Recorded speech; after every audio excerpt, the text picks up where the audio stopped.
Latif. He is the president of the Ahmadiyya Muslim community, Malta, to address you all. Mr. Latif is serving as president of the Ahmadiyya Muslim Jamaat Malta, and he is very active in social and humanitarian works. He also contributes through his writings in the local and international media, and many of his articles and journals have been published. He speaks 8 different languages, amongst these English, Arabic, Maltese, Urdu, and Sindhi. I hope you speak English here.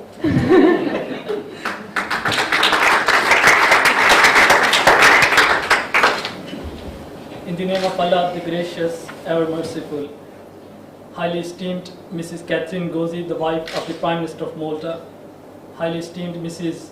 Michelle Muscat, the wife of the leader of the opposition in Malta, respected speakers, distinguished guests and journalists, brothers and sisters, Assalamu alaikum wa rahmatullah. May peace and blessings of Allah be on you all. It is a great honor for us to organize this historic event to commemorate International Women's Day. I'm also glad to announce that the Ahmadiyya Muslim Jamaat Malta has planted an olive tree to commemorate this centenary, and a tag has been attached to the tree with the message of this centenary at the Salmoon Family Park, Melliha. This seminar bears witness to the great honor and respect we hold in our actions and words for women. I'm greatly thankful to our highly respected speakers who have spared us their precious time to make this program a success. I also want to show my gratitude to all the guests who have come to join us at this important occasion, and to respected journalists who are present here to cover this special and memorable event. It is also an immense privilege and honor to address this respectful gathering and to share some thoughts on the subject of women in Islam. Islam is the name given by Allah the Almighty to the true religion revealed by God to Prophet Muhammad, peace be on him, for over 1400 years ago. Islam means peace and submission to the will of God. It presents a way of life and gives guidance under all possible situations and covers the entire sphere of human activities. It highlights the rights and obligations for everyone. Islam condemns any discrimination between men and women and prescribes equal rights and duties for them. The founder of Islam, Prophet Muhammad, peace be with him, was extremely keen on improving the condition of women in society and on securing for them a position of dignity and fair and equitable treatment. Islam pays great respect and honor to women and absolutely believes in equality between women and men. The Holy Quran states, "And they, the women, have rights similar and equal to those of men over them in equity." It further states, "Whoso does good, whether male or female, and is a believer, shall enter paradise, and they shall not be wronged." These verses clearly show that women and men are equal.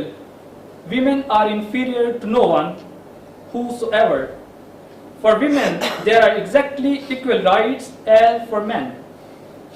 There is thus total equality, and there is no difference whatsoever between the fundamental human rights for women and men.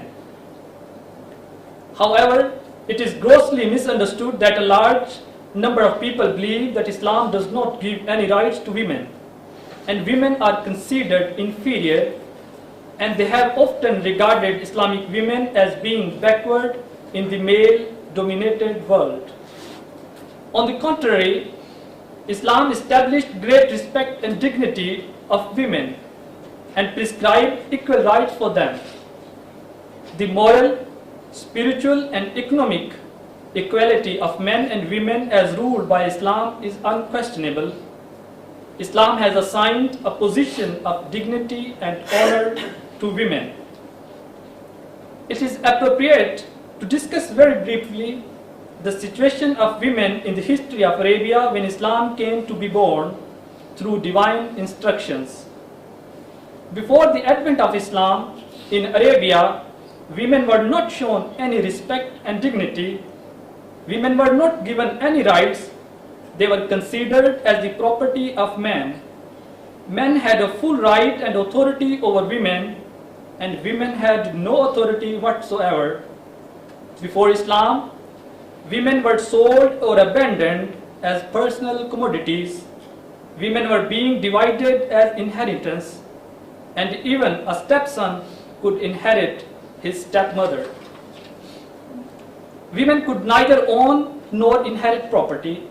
In domestic affairs, they had no rights over their children or themselves. If they were abused by their husbands, they had no recourse to divorce.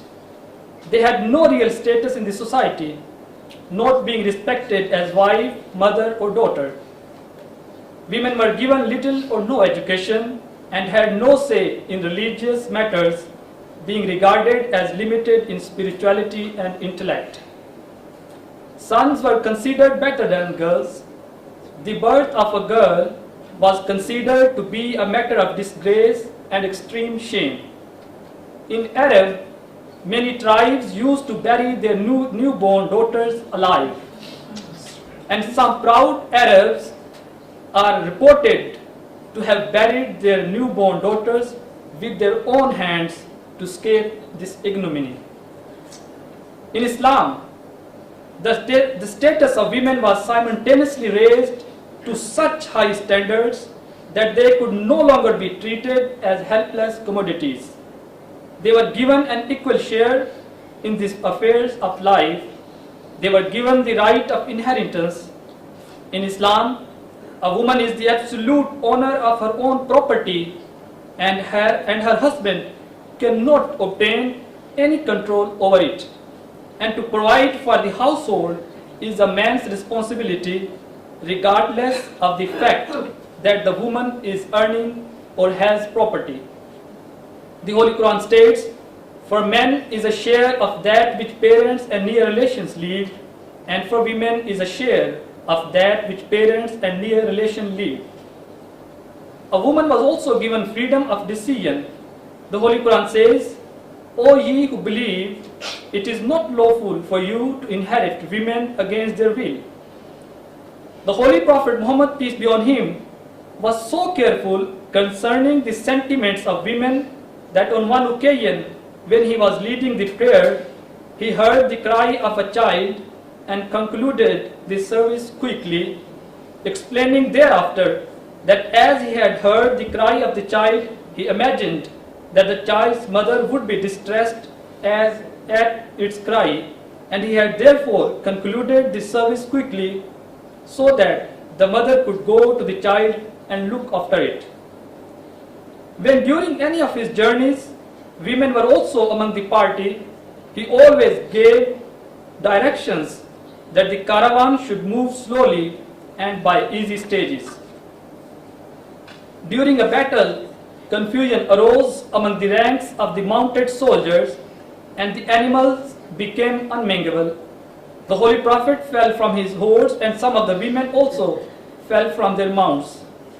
One of his companions, who was riding a camel immediately behind the Prophet, jumped down and ran towards him, crying, "May I be your service, O Messenger of Allah?" The Prophet's foot was still in the stirrup. He released it hastily and said to the companion, "Don't bother about me, go and help the women." And he showed a clear example of ladies first. Islam declared equal opportunities to women and men to seek knowledge. The founder of Islam says, "It is the duty of every Muslim man and Muslim woman to seek knowledge." Islam instructs Muslims to protect women all over the world from any abuse and barbarity. Those who mistreat women in so-called Islamic states violate the teachings of the Holy Quran and the Prophet of Islam. I admit that in some Muslim countries, women are not treated well. stoning women to death, honor killing, neglecting women in taking decisions, depriving them from their basic human rights such as education, work, driving, property, and social activities, beating women, and forced and unwilling marriages, all are very sad aspects. These are all misconceptions and misinterpretations of Islamic teachings, and this all happens because of lack of understanding of the social teaching of Islam. These things have nothing to do with Islam and are completely and categorically condemnable. The role which women play in Islamic social system is certainly not of concubines in harem, nor of a society imprisoned in the four walls of their homes, barred from progress and deprived of the four walls of the light of knowledge. Women have different roles in societies. Sometimes a woman appears as a mother, sometimes as a wife, and sometimes as a daughter. All these roles are respected and dignified in Islam. A woman as wife holds a very high position in Islam. The Holy Quran states, "O ye who believe, it is not lawful for you to inherit women against their will, nor should you detain them wrongfully, that you may take away part of that which you have given them, except that they be guilty of flagrant evil, and consort with them in kindness. And if you dislike them, it may be that you dislike a thing wherein Allah has placed much good." Islam gave women right to counsel with their husbands in their affairs. They were no longer deprived from the right to oppose their husbands, fathers, or other male members of the family. They could now stand up to their husbands and talk back to them. They could reason with them and, of course, had the full right to disagree.